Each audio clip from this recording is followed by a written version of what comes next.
इस सभागार में उपस्थित सभी महान भावों का हार्दिक स्वागत एवं अभिनंदन करता हूँ। बहुत ही छोटा विषय है जिसमें हम अपने हॉस्पिटल की परंपरा, कार्यशैली, भविष्य की राह के बारे में दो बातें आपसे शेयर करेंगे। सन 2014 में न्यूरो सिटी हॉस्पिटल की स्थापना हुई। 2017 में हेल्थ सिटी अस्पताल की स्थापना हुई। Medicine neuro city private limited और पृथ्वीराजी देवी हेल्थ केयर सिस्टम के तत्वाधान में पिछले 10 सालों से विश्व स्तरीय चिकित्सा मुहैया कराने के लिए हम काम कर रहे हैं। मैं गाजीपुर नीमा का बहुत बहुत धन्यवाद ज्ञापन करना चाहूँगा कि आपके सहयोग से ये प्रोग्राम यहाँ पे कर पा रहे हैं। नीमा गाजीपुर के चीफ गेस्ट यूसी राय सर, नीमा प्रेसिडेंट डॉक्टर DK वर्मा जी, नीमा secretary doctor AK Singh ji, आपके टीम के सहयोग और आशीर्वाद से आयोजन का बस मानसिक रोग को समझने की देरी है। आप किस प्रकार से मानसिक रोग को समझते हैं।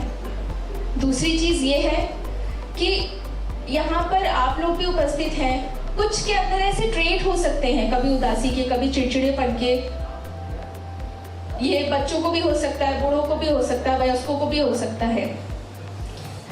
एक मानसिक रोगी जब मानसिक रोग से ग्रसित होता है ना, तो हम ये नहीं कह सकते कि वो समाज में रहने लायक ही नहीं है। शायद हमारे जो समाज में मानसिक रोग को लेकर के मिथक चलते हैं कि मानसिक रोग पागलपन है, वो समाज में रहने लायक नहीं है, वो परिवार में रहने लायक नहीं है, परिवार में रहेगा तो समाज में हमारा नाम खराब हो जाएगा। और शायद कहीं ना कहीं इसी वजह से हम मानसिक रोग को समझते हुए बिना मानसिक रोग चिकित्सक के पास इसका इलाज लेने नहीं पहुंच पाते हैं। कुछ समझते हैं तो उनको भय रहता है कि जाएंगे तो लोग क्या कहेंगे। कुछ समझते हैं तो सही चिकित्सक के पास नहीं पहुंच पाते हैं। तो मैं आप सभी गणमान्य विशेषज्ञों से ये अनुरोध करती हूँ कि इस टॉपिक को आप थोड़ा गंभीरता से समझें। ज़्यादातर लोग जो कि मोबाइल फ़ोन यूज़ करते हैं, नशे का उपयोग करते हैं, ओकेजनल चलता है, पर लगातार किसी भी चीज़ की अधिकता करना ये गंभीरता हो सकती है। लोग सोचते हैं कि हम ज़्यादातर समय फ़ोन पे इस्तेमाल कर रहे हैं मतलब हम खुश हैं। नहीं, उनको जो प्लेजर चाहिए वो प्लेजर खुद में नहीं मिल रहा है, वो प्लेजर फ़ोन दे रहा है। घर परिवार में भी अगर ज़्यादा समय व्यतीत कर रहे हैं तो वो अकेले ही व्यतीत कर रहे हैं। क्यों? क्योंकि उनको अकेलापन वो प्लेजर दे रहा है जो वो खींचना चाहते हैं, वो पाना चाहते हैं, जो उनको फैमिली से नहीं मिल रहा। अब जो आप अदर साइकोलॉजी देखते हैं, basically they are counsellor not psychologist, वो एक बिग डिफरेंस होता है।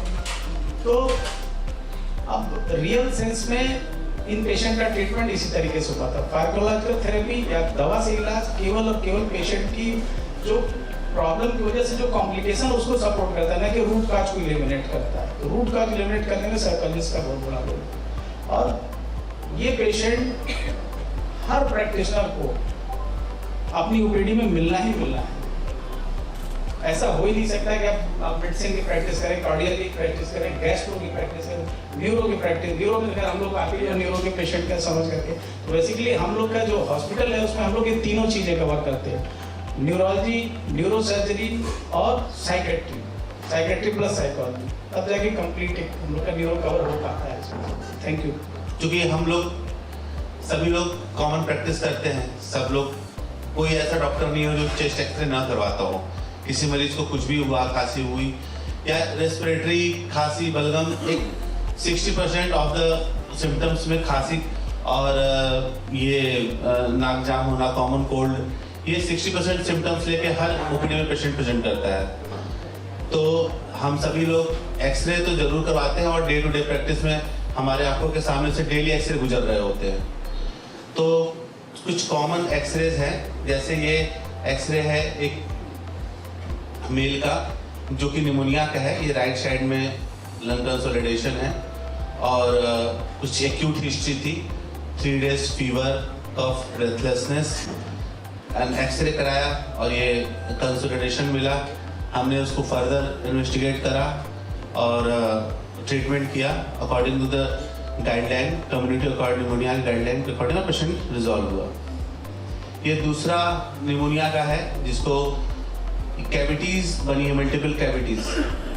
मल्टीपल कैविटीज लंग्स में कई कारण होते हैं, लेकिन एक ग्राम पॉजिटिव इन्फेक्शन होता है, ग्राम पॉजिटिव बैक्टीरिया का स्टेफिलोकोकस, जिसकी वजह से कैविटीज बनती है। और भी कई डिजीज है। जो मोस्ट कॉमन कॉज है कैविटी इन द लंग वो है टीबी हम लोग के इंडिया में, लेकिन ये मल्टीपल कैविटीज है, एक्यूट हिस्ट्री है, long term steroid use patient है और एक्यूट हिस्ट्री है इसको, तो ये उसको मल्टीपल कैविटीज आप ग्राम पॉजिटिव ओरिएंटेड एंटीबायोटिक्स देंगे और 1 या 2 दवा से पेशेंट ठीक हो जाएगा। ये एस्थमा का पेशेंट के एक्सरेज जो होते हैं वो बिल्कुल नॉर्मल होते हैं, ऐसा कुछ इसमें नॉर्मलिटी नहीं है। हालांकि एक्सरबेशन एस्थमा का होता है तो कभी कभी हाइपर इन्फ्लेशन मिलता है, और जनरली एस्थमा का जो पेशेंट होता है वो क्लिनिकल डायग्नोस्टिक होती है, long term history, seasonal variation, धूल धुएं से एलर्जी, बार बार सांस फूलना, ऑस्कल्टेशन में रोंकाई, वीज, चेस्ट टाइटनेस, ये क्लिनिकल हिस्ट्री है। लेकिन कभी कभी इसमें एक्सरबेशन में कुछ रेडियोलॉजिकल फाइंडिंग्स मिलती है, लेकिन ज़्यादातर एक्सरे एस्थमा का नॉर्मल होता है। हमारे ब्रेन में 2 तरीके के सर्कुलेशंस होते हैं, एक होता है एंटीरियर सर्कुलेशन और एक होता है पोस्टीरियर सर्कुलेशन। तो ऐसा देखा गया है कि ये जो एन्यूरिज्म है, ये जो एबनॉर्मल डायलेटेशन है, ये एंटीरियर सर्कुलेशन की जो ब्लड वेसल्स हैं उसमें ज़्यादा कॉमन है कंपेयर टू पोस्टीरियर सर्कुलेशन। ये एक नर्वस सिस्टम का एक इंट्रोडक्टरी पार्ट है, इसको स्किप कर सकते हैं। यहाँ पे एक पिक्चर है जो आपको ये दिखा रही है कि हमारे ब्रेन में कितने लोब्स हैं। फ्रंटल लोब पर्सनालिटी के लिए, temporal lobe, parietal lobe, occipital lobe, और एक और लोब होता है आजकल उसको इंसुला बोलते हैं, उसको 5th lobe of the brain भी बोलते हैं। जो मैं बात कर रहा था एंटीरियर सर्कुलेशन और पोस्टीरियर सर्कुलेशन की, वो ये एक डायग्राम है जो हमारे जो ब्रेन है उसके बेस पे होता है। इस एरिया को हम कहते हैं circle of Willis. Circle of Willis की अगर बात करें तो ये जो आप वेसल्स देख रहे हैं यहाँ पे, ये जो वेसल है ये कम्युनिकेटिंग वेसल होती है, इसको बोलते हैं पोस्टीरियर कम्युनिकेटिंग वेसल। ये वेसल जो है ये हिस्सा जो है ये एंटीरियर सर्कुलेशन का है, इसके ऊपर का। इसके नीचे की बात करें ये एरिया, तो ये है पोस्टीरियर सर्कुलेशन। हमें जो एन्यूरिज्म कॉमन होता है वो इस एरिया में पाते हैं, 85% यहाँ पे मिलता है। ये एन्यूरिज्म यहाँ पे होता है, इसको हम कहते हैं पोस्टीरियर सर्कुलेशन।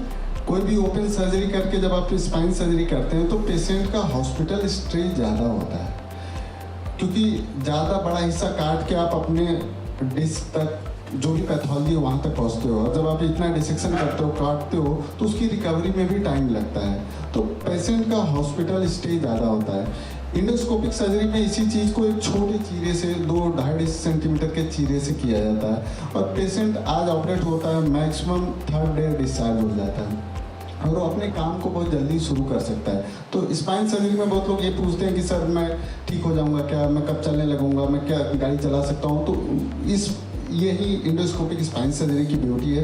ये जो हम दिखा रहे हैं इंट्रा ऑपरेटिव पिक्चर है, डॉकिंग का है, जिसमें हम लोकलाइज करके अपना पोर्ट डालते हैं।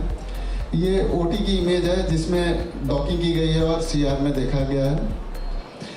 इंडोस्कोपिक सर्जरी, इंडोस्कोपी के भी कई सेट हैं जो हम लोग यूज करते हैं। वो PSLE का सेट है जिसमें जैसे लेप्रोस्कोपी में होता है, इसमें इरिगेशन सिस्टम होता है, तो व्यू बहुत अच्छा आता है। वो सेट है, आप देख रहे हैं सामने मॉनिटर पे, मैग्निफिकेशन इतना अच्छा रहता है, व्यू इतना अच्छा रहता है, इंसिजन इतना छोटा है, तो जो काम आप बड़े इंसिजन से करते हो वही छोटे इंसिजन से बहुत अच्छे से होता है। आप देख रहे हैं वो जो पोर्ट पड़ा हुआ है कितना छोटा पोर्ट है। यहाँ पे देखेंगे ना, बहुत स्मॉल इंसिजन 2 to 2.5 सेंटीमीटर का इंसिजन होता है, और सामने से हम लोग अभी डिसेक्शन कर रहे हैं। Awake brain surgery, awake brain surgery मतलब नाम से जैसा सबको विदित हो रहा हो कि ब्रेन की सर्जरी करने के दौरान पेशेंट को अवेक रखा जाए। पेशेंट को जनरल, यूजुअली ब्रेन की सर्जरी हमेशा जनरल एनेस्थीसिया में होती है, पेशेंट पूरी तरह से अनकॉन्शियस होता है। तो सर्जरी का विकास, सर्जरी की विधा का विकास शायद डेवलपमेंट की प्रोसेस में पहले हुआ था, एनेस्थीसिया का विकास बाद में हुआ। तो जो प्राचीन काल में पेशेंट को कोई इलनेस होती थी जिसमें सर्जरी की जरूरत होती थी, तो जनरल एनेस्थीसिया उस समय डेवलप नहीं होती थी। तो अगर उसमें ब्रेन में कोई प्रॉब्लम होती रही होगी पेशेंट को, तो शायद वो बिना जनरल एनेस्थीसिया के होती रही होगी। तो अवेक ब्रेन सर्जरी शायद बहुत पहले होती रही होगी। इसके एविडेंस बहुत सारी सभ्यताओं में मिलते रहे हैं। जैसे पहले पेशेंट को बहुत सीवियर हेडेक होता था या एपिलेप्सी मिर्गी की बीमारी होती थी, तो ऐसा बहुत सी धार्मिक मान्यताएं होती थी कि पेशेंट के सिर में यानी खोपड़ी में स्कल के अंदर कुछ बुरी हवा घुस गई है, तो अगर यहाँ से कोई एक होल बना दिया जाए तो हवा बाहर निकल जाएगी, पेशेंट क्योर हो जाएगा। इस कॉन्सेप्ट के साथ साउथ अमेरिकन कंट्रीज में और भी बहुत से ऐसे स्कल मिले हैं जो काफ़ी पुराने थे, कई हजार साल पुराने थे, और उसमें ऐसे होल पाए गए और उनमें पार्शियली हीलिंग भी हुई थी। तो इसका मतलब था कि वो सर्जरी की गई होगी, पेशेंट को लोकल एनेस्थीसिया के इफेक्ट में शायद की गई होगी और पेशेंट सर्वाइव भी किया रहा होगा। लेकिन आज का कॉन्सेप्ट डिफरेंट है। उस समय एनेस्थीसिया का विकास नहीं हुआ था, लेकिन आज एनेस्थीसिया काफ़ी एडवांस स्टेज में है। अवेक क्रेनियोटोमी का मतलब ये कि पेशेंट को सर्जिकल प्रोसीजर के दौरान जो मोस्ट इम्पॉर्टेंट स्टेप है, जैसे कि हम सर्जरी कर रहे हैं ब्रेन ट्यूमर के लिए, तो ट्यूमर के दौरान पेशेंट को अवेक रखा जाए। अब अवेक क्यों रखा जाए? अगर कोई पेशेंट अपनी सर्जरी कराता है, सपोज किसी पेशेंट को ब्रेन ट्यूमर है, तो पेशेंट का जो फियर होता है, जो डर होता है, वो सबसे ज़्यादा क्या होता है? पेशेंट या उसके घर वालों का या इवन सर्जन का भी, क्या मुझे कोई नई समस्या तो नहीं मिल जाएगी? मेरी बोलने की क्षमता चली जाएगी, मेरे होश में रहने की क्षमता चली जाएगी, मेरे हाथ पैर तो नहीं कमजोर हो जाएंगे? तो कुछ सेलेक्टेड केस में पेशेंट को कोई नई समस्या ना पैदा हो, इसको मॉनिटर कैसे करें सर्जरी करने के दौरान? अगर पेशेंट जनरल एनेस्थीसिया में रहेगा, तो कब आपने उसके हाथों पैरों के कंट्रोल करने वाला जो सेंटर था ब्रेन का, वो कब डैमेज हो गया, ये सर्जरी के दौरान पता ही नहीं चलता है सर्जन को। और जब पेशेंट एनेस्थीसिया से बाहर आता है तब पता चलता है कि वो पैरालाइज हो गया या उसकी बोलने की क्षमता चली गई। दो तरह के टेक्निक इसमें एनेस्थीसिया की यूज की जाती है। इसमें एक होता है कि मैक टेक्निक और ट्रिपल ए टेक्निक होती है, जिसमें दोनों में डिफरेंस ये होता है कि एक मैक टेक्निक में पेशेंट को थ्रू आउट, शुरू से लेकर अंत तक अवेक ही रखते हैं, और जो दूसरी टेक्निक है उसमें शुरू में पेशेंट को हम एनेस्थीसिया देके बेहोश रखते हैं, सर्जरी के दौरान जब ट्यूमर निकाल रहे हैं या कोई प्रोसीजर कर रहे हैं उस समय अवेक करते हैं, फिर एक बार वो काम खत्म होते ही क्लोजर के लिए पेशेंट को फिर से हम एनेस्थीसिया में इफेक्ट में ले लेते हैं। मैं आभार व्यक्त करना चाहूँगा यूनिवर्सिटी हॉस्पिटल के उन आयोजक मंडलों का जिन्होंने आज की इस सीएमई को ऑर्गेनाइज किया है, इसकी व्यवस्था की है, लगातार मेहनत की है, सबको आमंत्रित किया, इकट्ठा किया, आज की व्यवस्था सुदृढ़ की, वो सभी भी साधुवाद की और बधाई के पात्र हैं। मैं साथ ही साथ आभार व्यक्त और धन्यवाद दोनों देना चाहूँगा उन वक्ता चिकित्सकों का, जिसमें यूनिवर्सिटी हॉस्पिटल के director doctor Rakesh Singh, doctor Abhinav Rai, doctor Shivangi Srivastava, doctor Chandrashekhar, doctor Sunil Singh और अन्य चिकित्सक जिन्होंने अपना योगदान दिया, विशेषकर वक्ता चिकित्सक जिन्होंने अपना प्रेजेंटेशन दिया, बहुत ही मार्वलस था। मैंने अब तक जीवन में जितनी सीएमई अटेंड की है उनमें कुछ अच्छी सीएमई में आज की सीएमई की मैं गणना करता हूँ। आप सभी इस इतनी सुंदर सीएमई कराने के लिए गाजीपुर में बहुत बहुत धन्यवाद एवं बधाई। आजकल सारी दुनिया पेरीफेरी टू सेंटर जा रही है, आप सेंटर से पेरीफेरी में आके और हमारे यहाँ के डॉक्टर्स को इतनी अच्छी चेतना जागृत कर गए। आज लोगों को देख के समझ में आया कि सचमुच न्यूरो सर्जरी क्या चीज़ होती है और न्यूरो सिटी और हेल्थ सिटी क्या है। और सचमुच बहुत ही अच्छा लगा कि हमारे पूर्वांचल जैसी जगह पे, पूर्वांचल के बड़े शहर वाराणसी में इतना सुंदर हॉस्पिटल, इतनी सुंदर व्यवस्था और इतनी अच्छी सर्जरी और इतने कम पैसों में, विश्वास नहीं होता। और हेल्थ सिटी में तो मुझे विश्वास नहीं होता था कि जो तथाकथित बड़े हॉस्पिटल्स में जो सर्जरी 5 लाख, 6 लाख, 7 लाख के पैकेज पे होती थी, वो यहाँ पे जो है सीधे 70%, 60% कम पैसे में गरीब मरीजों को उपलब्ध हो जाती हैं।